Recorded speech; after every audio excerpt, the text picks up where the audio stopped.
there will have been many doubts along the way. But today, finally, they made it to Ukrainian-held Zaporizhia.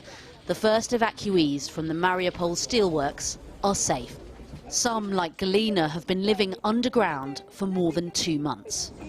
Вы не понимаете, как это страшно, когда сидишь в бомбоубежище, в сыром мокром подвале, а он вот так подпрыгивает и вот так его качает. А потом мы, когда могли выходить на улицу, я солнце увидела 2 раз за 2 месяца. The steelworker hid her family in her workshop. Now on her mind are those left behind. Люди, я вас очень прошу, в нашем бункере осталось 42 человека. Там дети, 12-летние, 15, 16, 18-летние. Их надо оттуда достать. Сейчас идет активный обстрел Азовстали. Надо их оттуда спасти. While some civilians have been evacuated, the families of the Ukrainian soldiers left behind feel they've been forgotten. Они ждут помощи с марта месяца.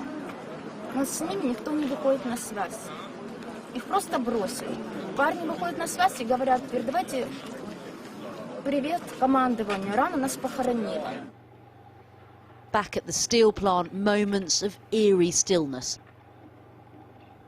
What you can't hear are the hundreds of people still trapped inside, still being targeted by Russian fire. The rockets are unrelenting. As officials say, they are now storming the building. Those sheltering from the shelling are running out of food and options. In Ukraine's parliament, a standing ovation for their president, who attended in person for the first time since Russia invaded. It is a big honour for me to address you. Volodymyr Zelensky there for another first, the British Prime Minister, a hero in Ukraine, the first Western leader to address the parliament in Kyiv via video link. This is Ukraine's finest hour, that will be remembered and recounted for generations to come.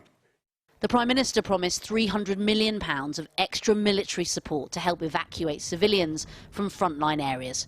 Russia is keen to show their military might. Today they released video which they say is of missiles being launched at Odessa. Meanwhile, back in Zaporizhia, with the steelwork evacuees, the taste of freedom, their first meal since reaching safety. Amongst all the darkness, there are some chinks of light. Minnie Stevenson reporting. Well, our international editor, Lindsay Hilsum, is in the eastern Ukrainian city of Pokrovsk, north of Mariupol in the Donetsk region for us tonight. Lindsay.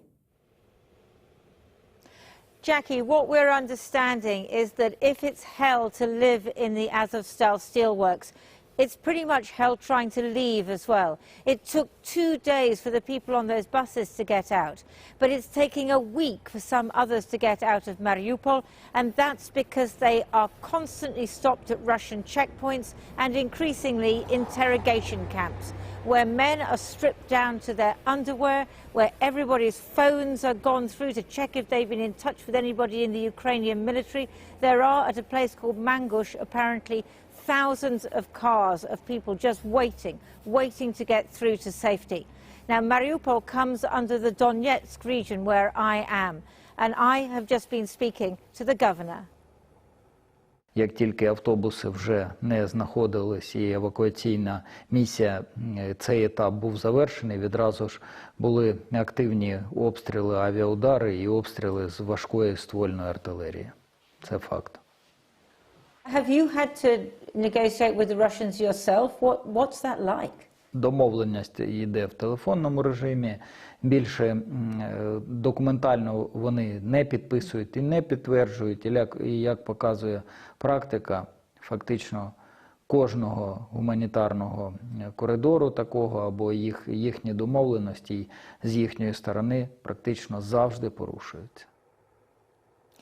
There are still hundreds of people, both civilians and wounded soldiers, in the steelworks. We don't know whether they're going to be able to get out. And with tonight's news of all the major cities being hit by cruise missiles. We still don't know what the death toll is from that. But this war is certainly having an appalling impact on civilians.